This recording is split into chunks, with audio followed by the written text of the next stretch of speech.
చాలామందికి gut related ప్రాబ్లమ్స్‌కి ఎక్కువగా suggest చేసే సొల్యూషను పెరుగు తినమని. పెరుగు లాంటి ఇంకొక సూపర్ ఫుడ్ ఏదైనా ఉందా? అది తింటే ఇమ్మీడియేట్‌గా మన గట్ రిలేటెడ్ ప్రాబ్లమ్స్ అన్నీ సాల్వ్ అవ్వడం అలాంటిది ఏదైనా సూపర్ ఫుడ్ ఉందా? మాట్లాడదాం మనతో ఉన్నారు వినీలా గారు. నమస్తే. నమస్తే. పెరుగు, మజ్జిగ ఇవి అంటే మన పొట్టకి అంత హాయినిస్తాయని అందరూ చెప్తూ ఉంటారు. ఎలాంటి గట్ ప్రాబ్లమ్ వచ్చినా. దాన్ని రీప్లేస్ చేసేలాగా లేకపోతే దానికి సపోర్టివ్‌గా ఇంకేదైనా సూపర్ ఫుడ్ ఉందా? మనం ఎక్కువగా అంటే గట్ ఇష్యూస్ ఉన్నవాళ్ళు ఎక్కువగా యాంటీబయాటిక్ వాడినా హ్మ్. చాలామందికి స్ట్రెస్ సెకండ్ బ్రెయిన్ వచ్చి గట్ అంటారు.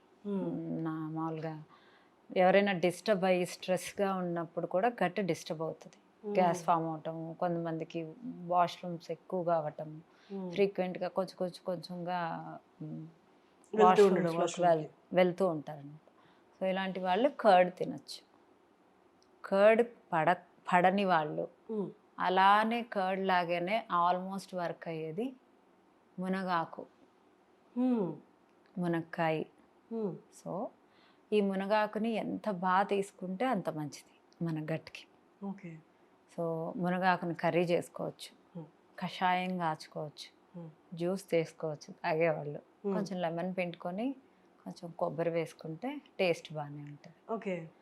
సో దీన్ని చక్కగా పెసరపప్పుతో కలిపి కూడా కర్రీ చేసుకోవచ్చు. ఆనియన్, పచ్చిమిర్చి, కొంచెం ఆనియన్ కూడా ఎక్కువ వేసుకోవాలి. వేసేసి కొంచెం మగ్గిన తర్వాత పెసరపప్పు, నానబెట్టిన పెసరపప్పు వేసేసి అది హాఫ్ మగ్గిన తర్వాత చక్కగా మునగాకు వేసేసి నీళ్లు చల్లుకుంటూ లైట్గా సాల్ట్ వేసి చక్కగా మగ్గ పెట్టుకొని దాంట్లో అవిసె గింజల కారం కానీ నువ్వుల కారం కొబ్బరితో కలిపి వేస్తే డెలీషియస్ టేస్టీ మునగాకు పెసరపప్పు కర్రీ అవుతుంది. సూపర్. ఓకే. అలా తినలేని వాళ్ళు జస్ట్ చక్కగా అన్ని వెజిటబుల్స్ వేసి అన్నీ మగ్గాక కొంత మునగాకు వేసి అది కూడా బాగా మగ్గాక చక్కగా రైస్ వేసి గరం మసాలా వేసేసి ఫ్రైడ్ రైస్లా చేసుకోవచ్చు.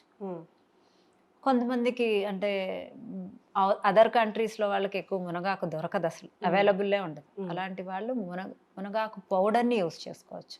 డ్రై చేసి పొడి చేసి పెట్టుకొని అది వాడేసి. ఎందుకు మునగాకు డ్రై పౌడర్ దొరుకుతుంది. ఓకే. సో మునగాకు powder 1 teaspoon, 1 teaspoon amla powder 1 litre బాటిల్లో కలుపుకొని రోజుకు తాగితే సరిపోతుంది ఎవ్రీడే. లీటర్ వాటర్ తాగాలి. అంటే మరీ గ్లాస్లో వేసుకొని తాగగలిగితే తాగచ్చు, లేదా 1 టీ స్పూన్ కానీ టేబుల్ స్పూన్ కలుపుకుంటే ఇంకా మంచిది. టేబుల్ స్పూన్ మునగాకు powder along with Amla dry powder కలుపుకొని చక్కగా 1 లీటర్ వాటర్ డైలీ కన్జ్యూమ్ చేసిన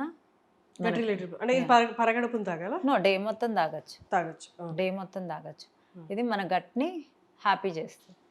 సూపర్. అండ్ మునగాకు కషాయం అంటే మునగాకు దొరికే వాళ్ళు మునగాకుని బాగా మరిగించి కాచి వడగట్టుకొని కషాయం ఇంత మోతాదులో 1 గ్లాస్ 100 గ్రాములు తీసుకోవాలి. ఒక 150 to 200 ml.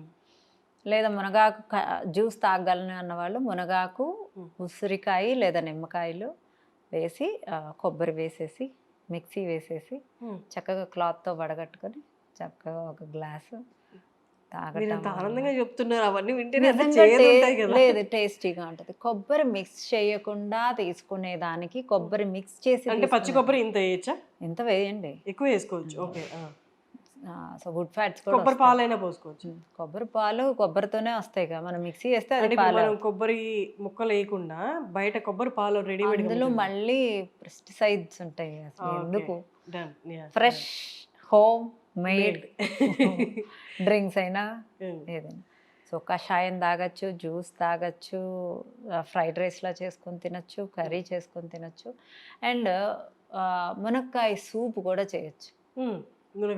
మునక్కాయ, సొరకాయ, చక్కగా టమాటా, ఆనియన్, అల్లము, మిరియాలు, అన్ని దాల్చిన చెక్క, లవంగా అన్నీ వేసి ఒక 2 విజిల్స్ 2-3 విజిల్స్ రానిచ్చేసి దాన్ని చక్కగా మిక్సీ వేసేసి చక్కగా మునక్కాయలు మిక్సీ వేసి మళ్ళీ పిప్పంతా మిక్సీ వేసేస్తే పిప్పు వచ్చేసి ఆ పిప్పులో వడగడతాం కదా, వడగట్టుకొని దాంట్లో కొంచెం పన్నీర్ ముక్కలు వేసుకొని చక్కగా క్రీమ్ కూడా వేసుకొని సూప్ సాల్ట్ అండ్ పెప్పర్ వేసుకొని నిమ్మకాయ పిండుకొని చాలా బాగుంటుంది. ఇది బాగుంది. లాస్ట్లో అది చెప్తుంటే తినాలనిపించేలా ఉంది. సో డైలీ మునగాకు ఏదో ఒక రూపంలో తీసుకోవటం వల్ల మనకు హెల్త్ బెనిఫిట్స్ 50% వరకు బాడీకి అందుతాయి. సూపర్. అందుకే మనకి చిన్నప్పుడు ప్రతి ఇంట్లో మునగ చెట్టు ఉండేది. ఇప్పుడు కష్టమైపోయింది సిటీ లైఫ్లో, కానీ ఇప్పటికీ ఊర్లోకి వెళ్ళినా మునగ చెట్టు కామన్. మళ్ళీ ట్రెండ్ బ్యాక్ వెళ్తుంది. వెళ్ళాలి కూడా. టచ్ వుడ్ అందరూ. థ్యాంక్ యూ అండి, thank you so much. Thank you.